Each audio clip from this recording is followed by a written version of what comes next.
Welcome back to JNJ family vlogs. അപ്പോൾ നിങ്ങൾ വിചാരിക്കും എന്താണ് ചിന്നൂസ് കറി വേൾഡ് എന്നല്ലേ. അപ്പോൾ നമ്മൾ ഇനി ഇടുന്ന കറികളുടെ വ്ളോഗ്സിനെല്ലാം എൻ്റെ പേരായിരിക്കും ചിന്നൂസ് കറി വേൾഡ്. അപ്പം നമ്മുടെ ചാനൽ ആദ്യമായിട്ട് ആരെങ്കിലും കാണുന്നുണ്ടെങ്കിൽ നമ്മുടെ ചാനൽ ഒന്ന് സബ്സ്ക്രൈബ് ചെയ്യുക. അതിൻ്റെ സൈഡിൽ തന്നെ ഒരു കുഞ്ഞ് ബെൽ ബട്ടൺ ഉണ്ട്, അതൊന്ന് ക്ലിക്ക് ചെയ്യുക. അതിൽ ഓൾ എന്ന ഓപ്ഷൻ കൊടുക്കുക കേട്ടോ. അപ്പം എങ്ങനെ വീഡിയോ മുഴുവനായിട്ട് കാണാം അല്ലേ. അപ്പോൾ ഇന്നത്തെ നമുക്കൊരു അയില സ്പെഷ്യൽ റെസിപ്പിയാണ്. ജസ്റ്റ് വീഡിയോ ചെക്ക് ചെയ്യുക കേട്ടോ.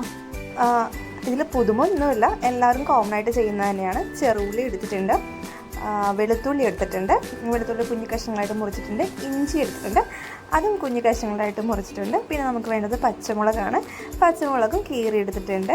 പിന്നെ അതിലേക്ക് തക്കാളി അത് പേസ്റ്റ് ആക്കുക ഞാൻ ചെയ്ത് പേസ്റ്റ് ആക്കി വെച്ചിട്ടുണ്ട്.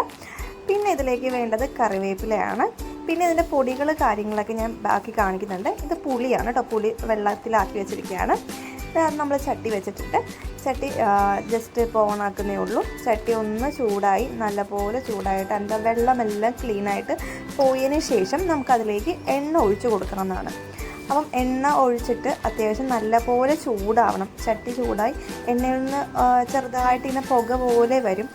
അതിനുശേഷം ആണ് നമുക്ക് ഇതിനകത്തേക്ക് കടുകിടണം. കടുകിട്ട് ഞാൻ ഇത്രയും കടുകാണ് ഇടുന്നത്. കടുകിട്ടതിൻ്റെ കൂട്ടത്തിൽ തന്നെ നമുക്ക് വേറെ ഇടേണ്ടതെന്ന് വെച്ചിട്ടുണ്ടെങ്കിൽ ഉലുവയാണ്. ഇതിനെ കൂട്ടത്തിൽ എല്ലാവരും ഉലുവ ഇടുമെന്ന് എനിക്കറിയില്ല, പക്ഷേ അതാ ഞാൻ ഉലുവ നോർമലി ഞാൻ കണ്ടിരിക്കുന്നതിൽ ഉലുവ ഇടുന്നുണ്ട്. അപ്പോൾ ഒരു പൊടിക്കൻ ഉലുവ കുറച്ച് ഞാനും കൂടെ മിക്സ് ചെയ്യുന്നുണ്ട്.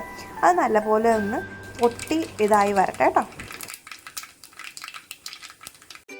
അപ്പോൾ നമ്മുടെ കടുക് മൊത്തത്തിൽ പൊട്ടി കഴിഞ്ഞപ്പോഴത്തേക്കും ഞാൻ ആദ്യം തിട്ടുന്നത് വെളുത്തുള്ളിയും ഇഞ്ചിയും കൂടിയാണ് കേട്ടോ. അത് നല്ലപോലെ മൊരിയണം. കാരണം ആദ്യം എല്ലാ സ്ഥലത്തും തന്നെ ആദ്യം ഇടുമെന്ന് എനിക്കറിയില്ല, പക്ഷേ നല്ലപോലെ മുരിഞ്ഞ് കഴിയുമ്പോൾ പ്രത്യേക സ്മെല്ല് വരും ഇതായത് ഈ വെളുത്തുള്ളിയും ഇഞ്ചിയും കൂടെ വെളിച്ചെണ്ണയിൽ കിടന്ന് മുരിഞ്ഞൊരു ഗോൾഡൻ കളറായി കഴിയുമ്പോഴത്തേക്കും നല്ലൊരു സ്മെല്ലായിരിക്കും ഇതൊന്ന് വരിക കേട്ടോ. അപ്പോൾ ഞങ്ങൾ ഫസ്റ്റ് ഈ ഒരു ഇതായത് വെളുത്തുള്ളിയും ഇഞ്ചിയാണ് ആദ്യം ഇടുന്നത്. അതിലേക്ക് ഞാൻ ചെറുള്ളി ഇട്ട് കൊടുക്കുകയാണ്. ചെറുള്ളി ഇട്ട് നല്ലപോലെ വഴറ്റി കൊടുക്കുകയാണ് കേട്ടോ. അത്യാവശ്യം നല്ല രീതിയിലൊരു ഇതും വലുതായിട്ട് അങ്ങനെ ഡാർക്ക് ആവണമെന്നില്ല, ജസ്റ്റ് ഒരു യെല്ലോ ഷെയ്ഡും ആവണ വരെയും ഒന്ന് അത്യാവശ്യം ഒന്ന് വഴറ്റി കൊടുക്കുക.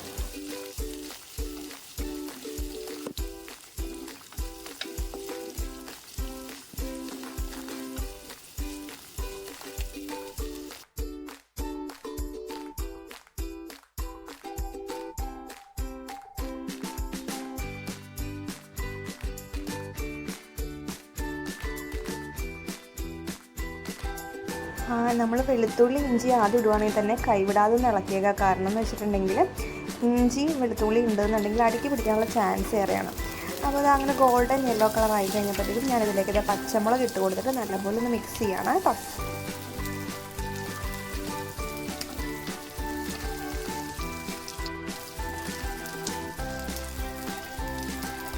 അപ്പോൾ അതൊന്ന് അത്യാവശ്യം പച്ചമുളക് ഇതായി വന്നു കഴിഞ്ഞപ്പോഴത്തേക്കും ഞാൻ അതിലേക്ക് നമ്മൾ മിക്സിയിൽ അടിച്ച് വെച്ചിരിക്കുന്ന തക്കാളിയുടെ പേസ്റ്റും കൂടി ഇട്ട് കൊടുത്ത് നല്ലപോലെ ഒന്ന് ഇളക്കി യോജിപ്പിക്കുകയാണ്. ഇത് ഇളക്കി യോജിപ്പിക്കാൻ മാത്രമല്ല ഇത് നല്ലപോലെ ഈ തക്കാളിയുടെ പച്ച ചുവയും കൂടെ മാറിക്കിടണം. അപ്പോൾ അത്യാവശ്യം നമ്മൾ ഈ തക്കാളി വഴറ്റുമ്പോഴൊക്കെ കുറച്ച് നേരം ആ ഒരു തക്കാളിയുടെ കളർ ഷെയ്ഡ് മാറി വരുന്നവരെ നമ്മളൊന്ന് വെയിറ്റ് ചെയ്യാറുണ്ട്, എണ്ണ തെളിഞ്ഞ് വരുന്ന പോലെ. അതുപോലെ തന്നെ നല്ലപോലെ ഒന്ന് ഇളക്കി യോജിപ്പിച്ച ശേഷം നമ്മൾ ആ ഒന്ന് തക്കാളിയുടെ പച്ചമണം മാറുന്നവരെ ഒന്ന് വെയിറ്റ് ചെയ്യാം. അങ്ങനെ നമ്മുടെ തക്കാളി ഏകദേശം സെറ്റായി വന്നിട്ടുണ്ട് കേട്ടോ. അപ്പോൾ അതിലേക്ക് പൊടികളിടുകയാണ്. മഞ്ഞൾപ്പൊടിയാണ് ഞാൻ ഇടുന്നത് കേട്ടോ.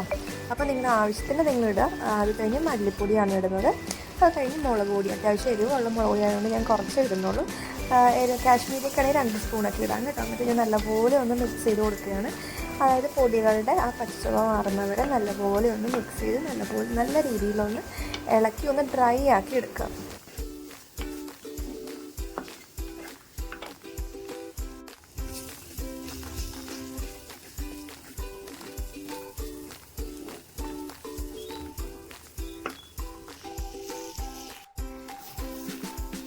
അങ്ങനെ നമ്മുടെ മസാല മിക്സ് നല്ല പാക്ക് ഡ്രൈ ആയിട്ട് വരുന്നുണ്ട് കേട്ടോ. കാരണം അത്യാവശ്യം പച്ച മണമൊക്കെ മാറി നല്ല പാക്ക് ഡ്രൈ ആയിട്ട് വന്നിട്ടുണ്ട്. അതിലേക്ക് ഞാൻ തിളപ്പിച്ച വെള്ളമാണ് ഒഴിക്കുന്നത് കേട്ടോ. പച്ചവെള്ളം ഒരിക്കലും ഒഴിക്കരുത്, തിളപ്പിച്ച വെള്ളം. ഒഴിച്ച് കൊടുക്കുക. അതാകുമ്പോഴത്തേക്കും നമുക്ക് കറിക്ക് വലിയ ടേസ്റ്റ് വ്യത്യാസം ഇല്ലാതെ തന്നെ കിട്ടും എന്നാണ് പറഞ്ഞൊരു കേട്ടുകേൾവിയുള്ളത് കേട്ടോ.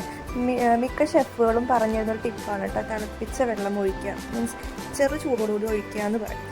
അപ്പോൾ അങ്ങനെ ഒഴിച്ച് അതിലേക്ക് ആവശ്യത്തിന് വെള്ളം ഒഴിച്ചിരിക്കുന്നത്, അതിലേക്ക് നമ്മൾ പുളി നനച്ച് വെച്ചിരിക്കുന്ന വെള്ളവും പുളിയും കൂടെ ഇട്ട് കൊടുക്കുകയാണ്. അതിലേക്ക് ആവശ്യത്തിന് കുറച്ചുപ്പ് ഇട്ട് കൊടുത്തിട്ടുണ്ട്. കറിവേപ്പിലൂടെ ഇട്ട് നമ്മൾ തിളപ്പിക്കാൻ പോവുകയാണ് കേട്ടോ.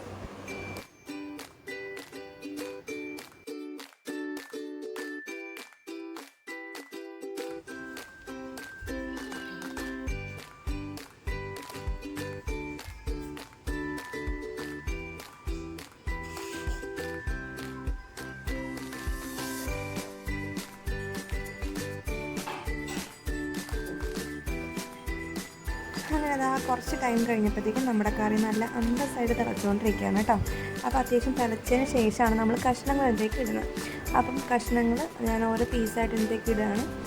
അപ്പം നമുക്ക് ഇത്തിരി അധികം ഉണ്ടായിരുന്നു. അപ്പം വെള്ളം ഞാൻ തീരെ കുറച്ചധികം ഗ്രേവി വെള്ളം പോലെ ഇരിക്കാതിരിക്കാൻ വേണ്ടി കുറച്ച് ഞാൻ എടുത്തിട്ടുള്ളൂ. ഇതിലേക്ക് നമുക്ക് മൊത്തത്തിൽ ഡിപ്പ് ചെയ്തിടാം.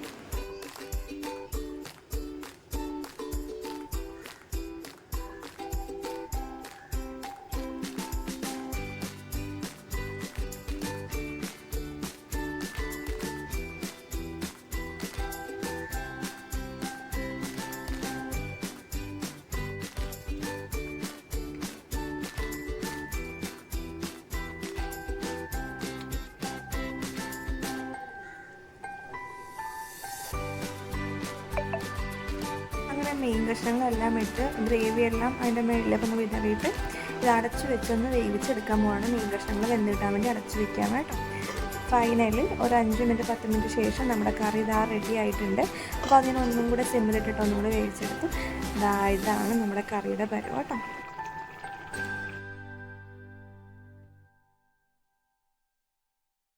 അപ്പോൾ വീഡിയോ ഇഷ്ടപ്പെട്ടവർ വീഡിയോ ലൈക്ക് ചെയ്യുക, ഷെയർ ചെയ്യുക, ഞങ്ങളുടെ കുഞ്ഞു ചാനൽ സബ്സ്ക്രൈബ് ചെയ്തേക്കാം കേട്ടോ. Thank you.